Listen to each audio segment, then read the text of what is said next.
తెలంగాణ రాష్ట్రంలోని అడవుల జిల్లాగా ప్రసిద్ధి పొందిన కొమ్రంభీం ఆసిఫాబాద్ మా జిల్లా. ఆ జిల్లాలో కాగజ్ నగర్ మండలంలో ఉంటుంది మా అందమైన గ్రామం జీడిచేను. ఆ జీడిచేను గ్రామం నందు ఉంటుంది మా మండల పరిషత్ ప్రాథమిక పాఠశాల జీడిచేను. 2024-25 అకాడమిక్ ఇయర్లో మా పాఠశాలకు వచ్చినవి కేవలం 10 లోపు అడ్మిషన్లు మాత్రమే.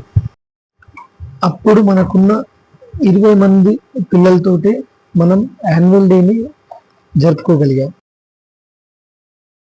మన జీడిచేనులో నచ్చే ఒక విషయం ఏంటంటే సార్, మనం వస్తుంటే ఇక్కడ శివకేశవ ఆలయం కనిపిస్తుంది.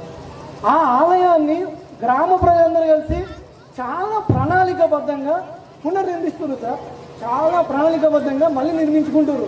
నేను అందరినీ చేతులెక్కి మొక్కుతున్నానండి, ఇదే నిర్మాణం బడిపై పెట్టండి, బడిపై పెట్టండి. మీరు ఆర్థికంగా 1 రూపాయి అవుతండి. మీరు పిల్లల్ని ఇవ్వండి, నేను ఎంత పెట్టాలో అంత పెడతా. నేను రెడీ ఉన్న దానికి. పిల్లల్ని ఇవ్వండి. ఆ పునర్నిర్మాణం అక్కడ శివుడితో పాటు ఇక్కడ మా చిన్నారులకు కూడా కావాలని నేను మిమ్మల్ని అడుగుతున్నా. కాబట్టి నాకు ఒక 60 మంది పిల్లల్ని ఇవ్వండి. ఇది నా ప్రణాళిక. మీరు ఇప్పటి నుంచి, ఈ రోజు నుంచి గ్రామ ప్రజలందరూ శివ కేశవ పునర్నిర్మాణ ఆలయం ఎలా జరుగుతుందో అలాగే జీడిచేను ప్రాథమిక పాఠశాల ఆలయ పునర్నిర్మాణం కూడా జరగాలని మీ అందరినీ నేను కోరుకుంటున్నాను. యాన్యువల్ డేని చాలా ఘనంగా జరుపుకున్నాం. ఆ తర్వాత ఏప్రిల్ 25 నుంచే మెల్లిమెల్లిగా బడిబాట మొదలు పెట్టడం జరిగింది. బడిబాట మొదలైతే పెట్టాం కానీ ఏదో మూలన ఒక భయం.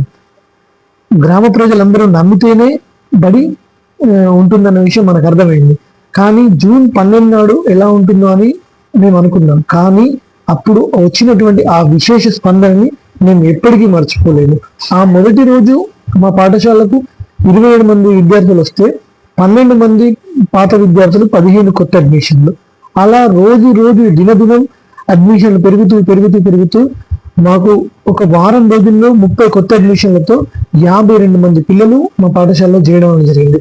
వారితో పాటు మాకు పూర్వ ప్రాథమిక విద్య ప్రీ ప్రైమరీ పర్మిషన్ లేనప్పటికీ పేరెంట్స్ మా దగ్గరికి పంపడంతో వాళ్ళకు 8 మంది, మొత్తం అనుకున్నట్టుగా పాఠశాలని 60 మందిన చాలా ఛాలెంజింగ్ గా తీసుకున్న ఈ దశలో జీడిచేనులో 60 మంది పిల్లలు అవడం, పాఠశాలకి పునర్వైభవం రావడం నిజంగా ఒక వంతు చాలా సంతోషాన్ని ఇచ్చింది. ఈ విశేష స్పందనను గమనించిన యువకులు, దాతలు ముందుకొచ్చి మా పాఠశాల విద్యార్థుల కోసం చాలా డొనేషన్స్ చేయడం జరిగింది. అందులో భాగంగా సారసాల గ్రామస్తులైన మన అగ్రిటెక్ సుమన్ గారు మన విద్యార్థులకి స్కూల్ బ్యాగులు అందించడం జరిగింది. అలాగే తెలంగాణ గ్రామీణ బ్యాంక్ మేనేజర్ అయినటువంటి కట్టా సాయి చరణ్ గారు మన విద్యార్థుల కోసం టై, బెల్ట్, ఐడి కార్డ్స్ అందించడం జరిగింది. అలాగే ఎస్పీఎం గారి ఆధ్వర్యంలో డాక్టర్ డెంటిస్ట్ కీర్తి గారి సమక్షంలో పిల్లలకు దంత పరీక్ష నిర్వహించి పిల్లలకు టూత్ బ్రష్లు, పేస్ట్లు అందించడం జరిగింది. అలాగే స్థానిక యువకులు అయినటువంటి గురిజాల మహేష్ గారు విద్యార్థులందరికీ ప్లేట్లు, గ్లాసులు డొనేట్ చేయడం జరిగింది. అలాగే జీడిచేను యువ కిరీటమైనటువంటి గురిజాల కార్తిక్ యాదవ్ గారు తన పుట్టినరోజు సందర్భంగా పాఠశాలకి సైన్స్ ల్యాబ్కు సంబంధించిన ELMని డొనేట్ చేయడం జరిగింది. కార్తిక్ యాదవ్ గారు గత సంవత్సరం కూడా మా విద్యార్థులకి తన పుట్టినరోజు సందర్భంగా ప్లేట్లు, గ్లాసులు డొనేట్ చేయడం జరిగింది. అలాగే మా పాఠశాలలోని అమ్మాయిలందరికీ జడరిబ్బన్లు, వాటితో పాటు పాఠశాల విద్యార్థులందరికీ వ్యాజ్లైన్లు కూడా అందించడం జరిగింది. గ్రామంలోని మరో యువ కిరీటం అరిగెల శ్రీకాంత్ గారు పిల్లలకు గురుకుల పరీక్షల సమయంలో hall tickets, exam pads, pens అందించడం జరిగింది. ఎన్నో వినూత్న కార్యక్రమాలకు నిలయం మా జీడిచేను పాఠశాల. మా పాఠశాలలో ప్రతి నెల 100% అటెండెన్స్ వచ్చిన పిల్లలకి పెన్సిల్స్ ఇవ్వడం జరుగుతుంది. అలాగే FRSని మేము ఇలా TLMలా చేసి FRS అటెండెన్స్ తీసుకోవడం జరుగుతుంది. ఇక మా పాఠశాలలో జరగనటువంటి దినోత్సవాలు లేవు. అది జాతీయ నాయకుల జయంతులు కావచ్చు, వర్ధంతులు కావచ్చు. వాటితో పాటు మనకు పాఠశాలలో వివిధ కార్యక్రమాలు మేము జరుపుతూ ఉంటాం. అనగా పిల్లలకు ఎంతో ఆసక్తిగా పాల్గొనేటువంటి ఎల్లో డే, గ్రీన్ డే, వాటితో పాటు ఫ్యాన్సీ డ్రెస్, భాషోత్సవం, TLM day, children's day, women teachers day, అలాగే బోనాలు, ముందస్తు రాఖీ పండగ, ముందస్తు ఉగాది, ముందస్తు సంక్రాంతి, వాటితో పాటు మట్టి వినాయకులు చేయడం, ఇలా మా పాఠశాలలో జరగనటువంటి కార్యక్రమాలు అనేవి లేవనే చెప్పుకోవాలి. జీడి చేను మా ఊరును, ముద్దైన మట్టి వాసను, పాఠశాల మాకు పుణ్యం, భవితకు బాట చూపే దీపం.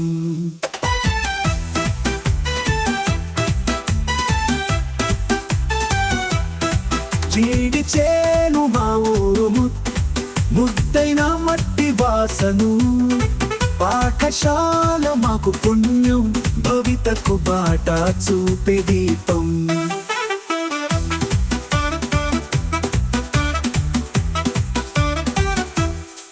6 ఎకరాల నాటి ఊరు, చెరువు మట్టిల చల్లగాలి, అల్లుళ్ళ కుళ్ళిన బొమ్మలతో ఆడుతున్నాము మైదానాలో. చెట్టు నీడల తోటల మధ్య మాకు పాఠశాల కాంతులే, గురువుల మాటలు తీయగా గుండెను తాకే పాఠాలే. జీడి చేను మా ఊరు, ముద్దైన మట్టి వాసను, పాఠశాల మాకు పుణ్యం, భవితకు బాట చూపే దీపం. తొలి అక్షరమే ఇక్కడ నేర్చాం, తల్లి ఒడిలా ఈ బడి, నవతరం ఆశల సుజలంగా ఎగసే జ్ఞాన గంగ తడి. మా కాంప్లెక్స్లోని మరొక పాఠశాల శ్రీబాబు బస్తీ పాఠశాలతో కలిసి మా విద్యార్థుల్ని పిక్నిక్ కూడా తీసుకెళ్ళాం. మా గ్రామ పంచాయతీ పాలక వర్గాన్ని గౌరవప్రదంగా సన్మానించుకున్నాం.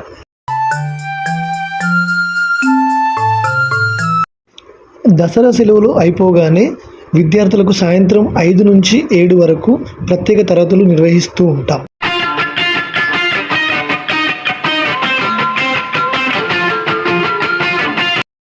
చాలామంది జీడిచేను పాఠశాల అంటే బాలు అనుకుంటారు, కానీ మీకు తెలియని విషయం ఏంటంటే మా పాఠశాలలో ప్రతి కార్యక్రమం విజయవంతం అవడానికి ముఖ్య కారకురాలు మా పాఠశాల తోటి ఉపాధ్యాయురాలు అయినటువంటి లావణ్య మేడం గారు. నిజంగా నేను ఒక ప్రణాళిక రచించి తనకి ఇస్తాను, అంతే, అది ఎలా అయినా సరే తూచో తప్పకుండా పాటిస్తూ కార్యక్రమాలు విజయవంతం చేయడంలో చాలా సహకరిస్తారు. మా ఉపాధ్యాయురాలు ఏమంటారంటే, మన పాఠశాలను గోడలు కూడా పిల్లలకు చదువు చెప్పే విధంగా ఉండాలని చెప్పేసి తనకు తెలిసిన ఆ కళా విద్యను కూడా ప్రదర్శిస్తూ గోడను కూడా అందంగా తీర్చిదిద్దడం జరిగింది. అలాగే వాటితో పాటు ఇక మా పాఠశాలలో యాక్టివిటీ బేస్డ్ టీచింగ్కి ఎలాంటి కొదవ లేదు. పిల్లల్ని ఆ కృత్యాల్లో ఉంచేసి చదువు చెప్తూ, వాళ్ళు చిన్న ప్రైమరీ పిల్లలు కూడా రోజు మా బడికి రావడానికి చాలా ఇష్టపడుతూ ఉంటారు. 80% పిల్లలు మా పాఠశాలలో చాలా యాక్టివ్గా ఉండగలుగుతున్నారు అంటే అది మా ఉపాధ్యాయురాల కృషి అని నేను చాలా గర్వంగా చెప్తున్నాను. మా పాఠశాల అభివృద్ధిలో కీలక పాత్ర పోషిస్తున్న మరో ఇద్దరు ఎవరంటే, ఈ జీడిచేను గ్రామం నాకు ఇచ్చిన 2 చెల్లెలని చెప్పుకోవాలి. అక్షిత టీచర్, అలాగే భవాని టీచర్. వీళ్ళు మాతో పాటు సమానంగా కష్టపడుతూ పిల్లలకి చాలా చక్కగా బోధిస్తున్నారు. బేసిక్ లెవెల్లో హిందీ ప్రవేశపెట్టడానికి వీళ్ళు చాలా సహకరించారు. అలాగే ప్రతి కార్యక్రమం విజయవంతం అవడంలో మాతో పాటు అహర్నిశలు వీరు కృషి చేశారని మనం చెప్పుకోవచ్చు.